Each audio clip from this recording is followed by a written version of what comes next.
शर्मा है। खुशी जी, आज आप लोग जंतर मंतर पर जो आप जस्टिस फॉर ऑल के लिए मैसेज दिए हुए हैं, पोस्टर लगा हुआ है, क्या है पूरा मामला? देखिए, पहली बात तो मेरे भाई को हत्या हुए आज 120 दिन हो गए हैं।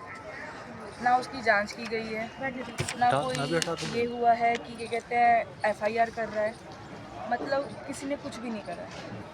ना उसके दोस्तों से पूछा गया है, ना अभी तक परिवार वालों से ये आके पूछा गया है कि हमारे को किसी पे शक तो नहीं है।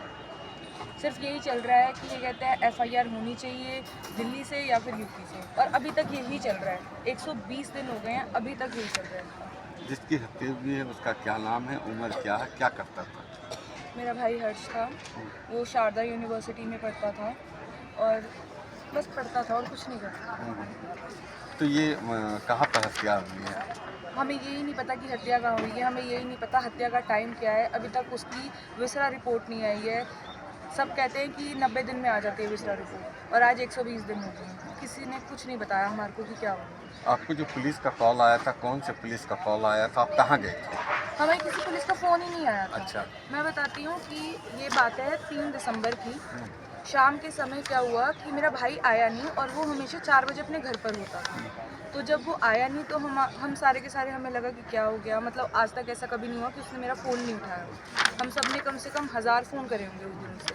फिर हमने पुलिस वालों से पूछा, मतलब हमने कॉल किया मोती नगर थाने में कि मेरा भाई अभी तक आया नहीं है, अब हम आगे क्या करें। उन्होंने उसकी लोकेशन निकाली, लोकेशन निकली ग्रेटर नोएडा की, एमआईटी यूनिवर्सिटी के पास। और जब हम वहाँ पहुँचे तो वो गाड़ी के अंदर मृत था। पीछे किसी ने कार्बन मोनोऑक्साइड का सिलेंडर रखा हुआ था, उसकी किताब पे लिखा हुआ था if you want to meet this person he is dead. और हमें अभी तक नहीं पता कि इसका क्या मतलब है, क्या हुआ क्या नहीं हुआ। बस हमें ये है कि जो हत्यारे हैं वो खुले घूम रहे हैं। आप नोएडा जब पहुंची तो कौन सा गाड़ी था जो आपका भाई गाड़ी लेके गया था या क्या? मेरा भाई अपनी गाड़ी में गया था थार में। जब वो वहाँ पहुँचा तो हमने बस इतना देखा कि वो ग्रेटर नोएडा में था और उसने स्टीयरिंग पकड़ा हुआ था, और स्टीयरिंग पकड़ा हुआ था। जैसे ही हमने गाड़ी खोल के उसे बाहर निकाला, डॉक्टर के पास गए, वो कहता कि ये हो चुका है, ख़त्म हो चुका है। अच्छा, तो पोस्टमार्टम कहाँ हुआ, नोएडा में या यूपी में। दिल्ली? यूपी में। तो मोती नगर जो थाना है, आपने गुमशुदगी का जो दिए थे, जी। क्या वहाँ के जो आला अधिकारी हैं, एसएचओ, एसीपी, डीसीपी से आपकी मुलाकात हुई क्या? नहीं, हमसे मिलने कोई भी नहीं आया। किसी ने हमसे कोई बात नहीं करी। बस जब भी जंतर मंतर का प्रोग्राम होता है, वहाँ से एक क्या कहते हैं फ़ोन आ जाता है एसएचओ का कि देखिए आपको तो पता ही है ना बेटा कि हम कुछ कर नहीं सकते जब तक विसरा नहीं आएगी। ये तो उनका हमारे साथ बिहेवियर है। बस उनको ये लगता है कि हम उनके बारे में कुछ गलत ना बोलें, हम उनकी क्या कहते हैं हमेशा तरफदारी करें। उनको बस इसी की टेंशन रहती है जंतर मंतर में हम उनकी तारीफ़ करें। आखिर मांग क्या है तुम्हारी, यूपी गवर्नमेंट से मांग क्या है? अब हमारी तक मांग एफआईआर सिर्फ क्यों नहीं हो इतनी रही, है कि क्या कारण है? मेरे भाई को जस्टिस दिलवा दो। 20 साल का लड़का था, 20 साल के लड़के को ऐसे मारने का कोई हक नहीं है किसी का भी। क्या आपकी जो मोती नगर के विधायक हैं या वहाँ के सांसद हैं, ये सबसे संपर्क हुआ है आपकी?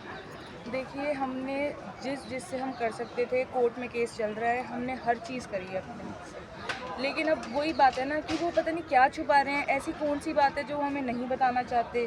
मतलब ये तो एक बहुत बड़ी मिस्ट्री उन्होंने क्रिएट कर दी हमारे लिए, और कह रहे हैं कि तुम ही ढूंढो। मिस्ट्री क्रिएट कर दी हमने, और घर वाले ही पता करो कि क्या हुआ है उसका। तो हमें तो समझ ही नहीं आ रहा ना कि क्या बात है। अच्छा, तो जहाँ पोस्टमार्टम हुआ था वहाँ के डॉक्टर से आप लोग संपर्क किए? देखिए, जब क्या कहते हैं उसका नॉर्मल फर्स्ट पोस्टमार्टम हुआ था तो वहाँ पे जो मॉर्चरी में जो डॉक्टर था, उन्होंने हमारे साथ के एक आदमी को ये बोला था कि हमें ऐसा लगता है कि ना इसको किसी ने पॉइज़न दिया है करके। ठीक है, अब ठीक है उसको पॉइज़न दिया है, जो भी है हमारे को बताओ तो कि मतलब हमारे को विसरा की रिपोर्ट नहीं आ रही है। वहाँ पे जो जज है वो मांगते मांगते थक गए कि विसरा की रिपोर्ट दे दो, विसरा की। रोज़ इनकी विसरा की कभी स्टेज 1 बन रही है, कभी स्टेज 2 बन रही है, अब कह रहे थे स्टेज 4 बची है। सिर्फ यही चल रहा है इनका। अब दिल्ली सरकार, भारत सरकार से आप क्या उम्मीद रखती हैं? मैं दिल्ली और भारत सरकार से सिर्फ यही उम्मीद करती हूँ कि आप मेरे भाई को जस्टिस दिला दीजिए। 20 साल का लड़का था, ऐसे ही उसकी जान नहीं थी कि कोई भी उसको मार कर चला जाएगा।